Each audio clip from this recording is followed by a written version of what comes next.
What is seller financing? You don't hear that phrase too often, but over the last 33 years, sometimes it can be a real benefit to the buyer and seller. What it basically means is, depending on how you structure the transaction, a seller can be the bank for you as a buyer. We had a sale about 8 years ago. Friends of mine that owned the property for about 25 years had a pretty substantial capital gain, meaning they had bought the property maybe for a couple $1 million, selling it for almost $7 million, and they owned it free and clear. So we had suggested to the buyer, hey, why don't we have the seller carry back the first deed of trust, so being the bank on the loan.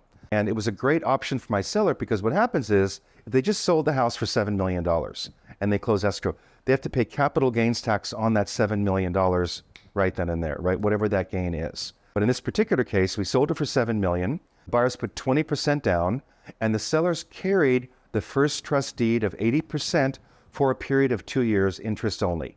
And at that time, interest rates were about 6.25%, 6.5%. So it was great for my seller because they were getting basically, I think, $12,000 or $15,000 a month, just simply interest on the loan, which was paid off in 2 years as a balloon payment, the full balance. But they got interest on the loan for 2 years, which was a nice little extra income. And they were able to defer their capital gains tax until the loan was paid off a couple of years later. So seller financing is more common today than it was before, but it's a great option. You will pay as a buyer a little bit higher interest rate than you would with a bank on a first trust deed. On a second trust deed, even more so.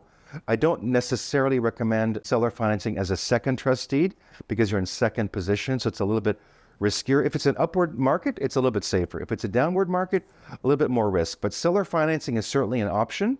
If you've never heard about it before as a seller or buyer, talk to your broker because it could be a great option for you to save money on taxes and get a nice little income in the interim.